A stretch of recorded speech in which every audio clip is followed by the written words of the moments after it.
그렇게 노력을 했음에도 불구하고 이게 해결이 안 된다고 하면 나를 위하고 아이를 위해서도 이혼을 선택해야 될 수밖에 없는 상황이 벌어지기도 해요. 근데 그거는 내 잘못이 아니에요.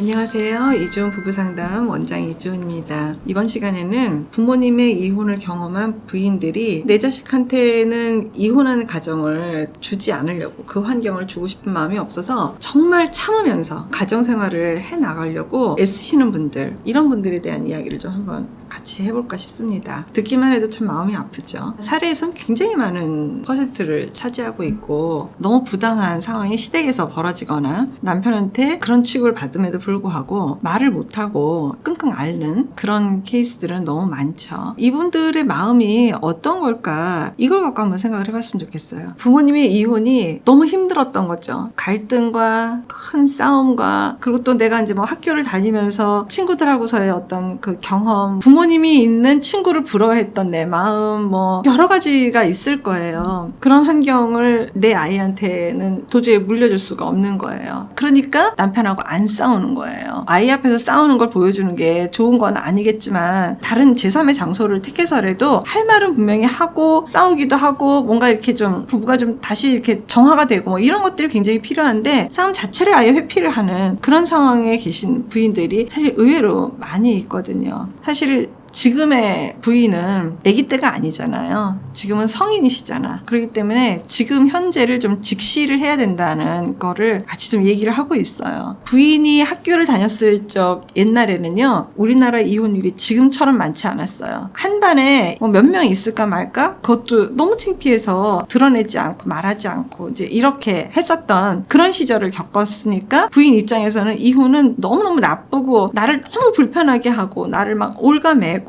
정상적인 가정이 아닌 환경이라고 인식을 했을 확률이 높은데, 지금은요 예전 같지 않아요. 약간 좀 어떤 거하고 비슷하냐면요, 예전에 대부분은 전업주부였고 일하는 엄마들이 그렇게 많지 않았었는데, 그러니까 일하는 엄마들이 좀 소외시되는 그런 경험을 했던 시절이 예전에 있었어요. 근데 요즘은 거의 다 일하는 엄마들이고 오히려 전업주부인 엄마들 퍼센트가 훨씬 더 낮죠. 그런 것처럼 지금은 이혼이 예전 같질 않아서 그냥 보편적이에요. 이혼했다라는 걸 숨기면서 부끄러워할 일이 아닌 세상이 지금 된 거거든요. 그렇게 해결 안 되는 싸움을 그렇게 해가면서까지 겉에 표면만 지키는 댁들도 사실 되게 많이 있거든요. 그런 환경이 오히려 더 아이한테 해롭다라고 생각해서 나는 이혼을 선택했다라고 하는 게 훨씬 더 건강한 거예요. 가정이라는 이 태를 지키는 건지, 이게 지금 사람의 마음을 지키는 건지, 이걸 좀 잘 생각해 볼 필요가 있어요. 이제는 사람의 마음을 지켜야지 되는 거예요. 이 부인이 생각하고 있는 가정을 지킨다라고 했을 때의 가정은 아빠 있고 엄마 있고 아이 있는 구성원이어야지만 가정인 거예요. 그렇지 않다고요. 이제의 가정은 나 혼자도 가정이고요, 나하고 애기하고만 있어도 가정인 거예요. 이 가정은 나한테 너무 소중한 가정이에요. 꼭 엄마 아빠 이렇게 다 있어야지만 되는 게 아니다라는 거죠. 이제는 사회에서도 받아들이고 있고요, 주변에서도 이제 그것이 흉이 되거나 잘못된 일은 아니거든요. 그냥 편치 않게 생각하는 내 마음이 있는 거지, 이미 세상은 너무 많이 달라졌어요. 궁극적으로 지금 얘기하고 싶은 건 뭐냐면, 부모님의 이혼을 경험했다고 해서 그게 너무 마음이 아파서 나는 어떻게든지 내가 함구하고 입 다물고 꾹꾹 참아가면서 가정을 지킬 거야 라고 하는 거는 잘못된 거라는 말씀을 드리고 싶어요. 나는 절대 결혼을 유지만 해야지 돼, 나는 이혼할 수 없어, 이런 생각들이 있으면은 자기 표현을 할 수가 없어요. 더 중요한 건 뭐냐면, 내가 점점 없어져 가는 거예요. 나를 자꾸 깎아야지 되는 거예요. 이거는 사는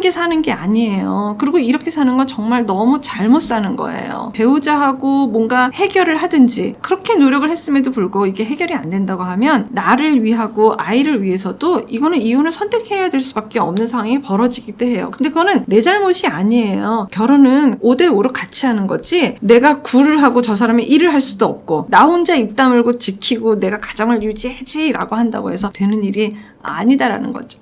알게 모르게 내가 멍드는 건 뭐 당연하고요. 보면서 그 소중한 내 아이한테도 정서적인 멍이 살살 들어가고 있다라는 걸 아마 느낄 거예요. 못 느끼지는 않을 거라고 저는 생각해요. 아이들은 항상 엄마를 계속 보잖아요. 엄마를 보면서 아, 세상이 밝은가 보다. 아, 세상이 편안한가 보다. 우리 이쁜 엄마가 웃네. 아, 세상은 좋은 거구나. 이거를 알아가는 기준인 거나 마찬가지인데 엄마 늘 우울하고 기분이 좋을 일도 별로 없고 아, 세상은 그런가 보다. 세상은 불편한 건가 보다. 아이가 이렇게 생각한다고 하면은 끔찍하죠. 이렇게 내가 또 이런 식으로 살다가 보면은요, 남편도 의당 그게 당연한 거가 돼가지고 너 하나만 입 다물고 조용히 하고 가만히 있으면 모든 게 다 괜찮아 라는 사인이 막 들어오거든요. 실제 말도 하시고요. 그거 아니잖아요. 남편만 잘못된 걸까요? 아니에요. 알게 모르게 그 메시지를 내가 준 것도 있다라는 거예요. 그럼 그거를 어떻게 할 거냐는 거죠. 내 쪽에서 제공한 것도 있었겠구나. 이것을 깨달으면 내가 지금 당장 어떻게 해야 되는지에 대한 것을 알아차릴 수 있을 것 같아요. 차라리 그냥 정말 너무 악상황이다 라고 했을 때 건강하게 이혼을 하고 아이하고 나도 편하고